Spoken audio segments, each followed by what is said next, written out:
បាទសួស្តីពុកម៉ែបងប្អូនបាទក៏ដូចជាមិត្តជាងអញ្ចឹងហើយពុកម៉ែបងប្អូនបាទហើយថ្ងៃនេះមកជួបជាមួយនឹងខ្ញុំបាទថ្ងៃនេះគឺធ្វើវីដេអូសម្រាប់ពុកម៉ែបងប្អូនដែលជាអ្នកប្រើដែលគាត់ចេះតឧ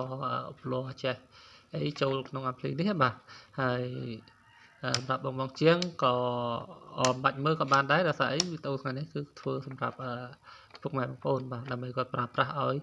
បានយូរជាមួយនឹងប្រភេទ D100 អញ្ចឹងពុកម៉ែបងប្អូនបាទប្រភេទ D100 បើចំពោះបញ្ហាភ្លើងបាទមិនងាយនឹងមានបញ្ហាទេពុកម៉ែបងប្អូនគាត់ប្រើមិនងាយនឹងខុសអញ្ចឹងពុកម៉ែបងប្អូនបាទដោយសារភ្លើង D100 គឺវា support បានចាប់ពី 12V ដល់ 24V ចំណែកនេះគឺភ្លើងរត់ជើងគឺអត់បញ្ហាទេភ្លើងរត់ជើងគឺ220នឹងឯងបាទដល់ទៅវាមិនងាយចេញជាបញ្ហាទេបាទអ្វីដែលបញ្ហាគឺការតជាមួយនឹងឧបលោះបាទការតជាមួយនឹងឧបលោះអញ្ចឹងពុកម៉ែបងប្អូនមើលវីដេអូនេះហើយបាទពុកម៉ែបងប្អូននឹងមានចំណេះដឹងបាទមានចំណេះដឹងបន្ថែមទៀតនៅក្នុងការតឧបលោះដើម្បីឲ្យទៅជាមួយនឹង D10 បាទឧបលោះនៅក្នុងស្រុកខ្មែរយើងសពថ្ងៃដូចជាបែងចែកជា3ពុកម៉ែបងប្អូនបាទបែងចែកជា3ប្រភេទបាទឧបលោះបាវលីឧបលោះសាប់ឬក៏គេហៅថាសាប់ឡាននឹងឯងបាទហើយនឹងឧបលោះយើងធម្មតាបាទឧបលោះធម្មតាអញ្ចឹងខ្ញុំនិយាយពីរបៀបតឧបលោះមួយដើម្បីឲ្យពុកម៉ែបងប្អូនតទៅឲ្យត្រូវមិនងាយនឹងមានបញ្ហានៅក្នុងការប្រើប្រាស់ប្រភេទ D100 ក៏ដូចជា ampli ផ្សេងបាទពុកម៉ែបងប្អូនយកទៅប្រើឲ្យត្រូវតាមអ្វីដែលរោងចក្រគេរៀបមកបាទដែលរោងចក្រគេរៀបមកទៅប្រើអនយូមិនចឹងទេបងប្អូនប្រើឆាប់ខូចពុកម៉ែបងប្អូនថារបស់អនលើហើយបាទរបស់អនលើរបស់អាយលើហើយលក់ហើយយកទៅប្រើបានយូរបាទតាមពិតគឺអត់ទេបាទដោយសារប្រភេទនេះគឺមិនមែនជាប្រភេទដែលរោងចក្រគេផ្គុំមកបាទមានន័យថាគេយើងយកមកដល់ចាក់តែម្ដងគឺអត់ទេគឺជាគេបង្កើតតែ ampli ហើយចំណែកឧបលោះគឺពុកម៉ែបងប្អូនជាអ្នកយកទៅតមានន័យថាវាប៉ះពាល់ពុកម៉ែបងប្អូនប្រើឧបលោះខុសតឧបលោះខុសគឺប៉ះពាល់ដល់គុណភាពនៃការប្រើប្រាស់របស់ ampli គេដែរអញ្ចឹងគឺឆាប់ខូចអាចមកពីពុកម៉ែបងប្អូនគឺតមិនត្រូវជាមួយនឹងរោងចក្រដែលគេកំណត់ឲ្យបាទដែលគេកំណត់ឲ្យតោះឥឡូវយើងវែងឆ្ងាយទេបាទយើងនិយាយអំពីឧបលោះទី1គឺយកបាសវ៉ាលីមកនិយាយមុនគេបាទ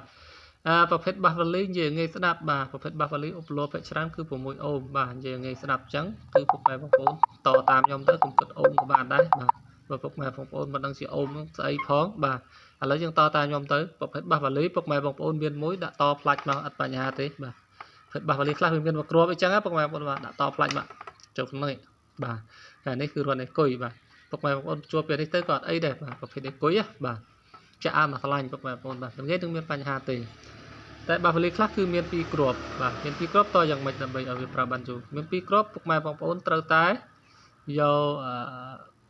ខាងម៉ាស់ហើយនិងខាងភ្លើងគុំគ្នាមកបាទហើយបិទស្គត់ឲ្យស្អាតទៅបាទទុកចោលទៅហើយសោខ្សែ2ទៀតម៉ាស់មួយភ្លើងមួយគឺយកមកតជាមួយនឹងរត់នេះមកបាទ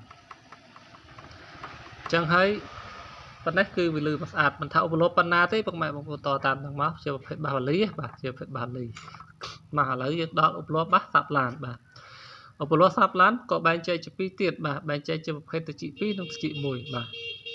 នៅមេដែកទៀតបាទតែខ្ញុំផ្ដោតសំខាន់គឺមិនផ្ដោតទៅលើមេដែកទេគឺខ្ញុំផ្ដោតទៅលើត្រចៀកមួយខាងឬក៏ត្រចៀកសងខាងបាទសម្រាប់ពុកម៉ែបងប្អូនមានឧបលោះសាប់ឡានត្រចៀកមួយខាងតផ្លាច់មកបាទតផ្លាច់មកមួយបាទមួយហ្នឹងមួយតផ្លាច់មកតែបើមាន2ពុកម៉ែបងប្អូនសម្រាប់ឧបលោះមួយពុកម៉ែបងប្អូនបាទឧបលោះមួយវាមានត្រចៀកមួយនិងត្រចៀកសងខាងបាទបើមាន2ពុកម៉ែបងប្អូនប្រើជាមួយនឹងបាសនេះអាមកខាងទៀតមិនបាច់ប្រើទេពុកម៉ែបងប្អូនប្រើតែខាងនេះបានហើយប្រើខាងបានហើយមានន័យថាខាងឆ្វេងមួយខាងស្ដាំមួយបាទទុកខាងឆ្វេងគឺវត្តចោលបាទចាំថ្ងៃណាយើងមាន ampli ត្រូវចាំយកមកប្រើបាទអញ្ចឹងយើងថាខាងឆ្វេងមកបាទតខ្សែមកខាងចាក់ទៅពុកម៉ែបងប្អូនចាក់ទៅលឺប៉ុណ្ណាយកប៉ុណ្ណឹងបាទលឺប៉ុណ្ណាយកប៉ុណ្ណឹងអាមកខាងទៀតយើងទុកចោលទៅវាត្រូវជាមួយនឹង ampli នេះបាទ ampli នេះអញ្ចឹងហើយយើងនិយាយសាប់ឡានហើយបាទយើងនិយាយសាប់ឡានហើយពុកម៉ែបងប្អូនចង់ដាក់2គ្រាប់វាមិនអាចទេបាទ ampli នេះសាប់ឡានវាមិនអាចដាក់បាន2គ្រាប់ទេបាទតែមួយគ្រាប់នឹងពុកម៉ែបងប្អូនបាទតែមួយគ្រាប់នឹងគឺអូខេបាទ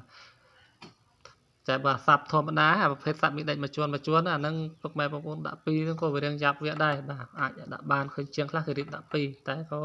វាប្រើមិនបានយូរដែរបាទចាក់លឺតែដបងអីចឹងបាទគួរតែដាក់តែមួយគ្រាប់បានហើយទើបប្រើបានយូរបាទឥឡូវសាប់ឡាននិយាយហើយបាទឥឡូវមកនិយាយអីទៀតបាទនិយាយឧបលោះធម្មតា ốp lô thơm đá với ai ốp ban đo của môi tắc ấy chăng bậc mẹ con làm phật này bà miền bắc rộp to plạch nó bà còn tháp pram của môi tắc với lửa sạt với lửa pin ốp lô bà trầm bốn tắc mà cao êm bà êm chăng bậc mẹ con miền pí trầm bốn tắc mà cao ai cùng cái bà ai cùng cái bà miền này tha khắc đó cùng khắc đó khang phơn nhọc trâu trong ròn đấy bà nhọc trâu trong ròn đấy bà chăng mình được sọt bốn ôm đài bốn ôm cái tray cho môi nắng rong chặt cái ỏi bà đó là ampli này chặt ban bị bốn ôm đó bằng bảy ôm chấn khơi thà rủi ro lấy bà popolo tiền bấy cứ bay chạy chạy bay nó cứ xong pra rủi ro lấy còn mà ôn to tam nó tới cứ pra bàn dù mình pra khôi tê bà cứ pra bàn dù mình nghe năng miên bánh hà gặp ai xế này nhập lý bảo trường tiền ai xây nâng bông mai bốn khi đã đai trang tập vật ai xây về phần nhịp bông mai bốn phần nhịp tế mình thông mà tới ai xây còn thay cho một phép ai xây để miễn vật thống miễn chưa phép chăm lo đại thực chuyện miễn chưa phép chăm lo đại thực chuyện chẳng thấy biết ai bạc ban cho mùi đồng bát riêng thống trong một phép ai xây đã riêng khuôn thống tại việc miễn chưa phép chăm lo đại thực chuyện nâng ai hayសម្រាប់ពុកម៉ែបងប្អូនបាទមានចង់ប្រើអីគឺអាចទៅប្រើបានណាពុកម៉ែបងប្អូនបាទប្រភេទម៉ូនប្រភេទបាសប្រភេទ100 វ៉ាត់នេះពុកម៉ែបងប្អូនបាទ D100W នេះគឺវាអុកបាសលើស្អាតមែនតើដល់តែគេរៀបមកជាប្រភេទ mono បាទនេះជាប្រភេទ mono មានន័យថាជាប្រភេទចេញមួយច្រកនឹងឯងចំពោះ ampli ពុកម៉ែបងប្អូនបាទ ampli ដែលគេរៀបពីរច្រកនិងរៀបមួយច្រក ampli ដែលគេរៀបមួយច្រកគឺលឺបាសល្អជាង ampli ដែលរៀបពីរច្រកនិយាយបែបនេះមិនមែនឲ្យពុកម៉ែបងប្អូនយកអាទូចយកទៅដូចជាមួយនឹង IC ធំទេអត់ទេពុកម៉ែបងប្អូនចង់និយាយថា IC តែមួយឬក៏ chip តែមួយបើសិនជាគេរៀបមួយច្រកនិងរៀបពីរច្រកគឺរៀបមួយច្រកវាលឺបាសល្អជាងបាទលឺបាសល្អជាងអុកបាសល្អជាងអញ្ចឹងណាពុកម៉ែបងប្អូនតែបើប្រភេទ IC ផ្សេងគ្នាគឺវាលឺផ្សេងគ្នាដែរបាទអរគុណជម្រាបលា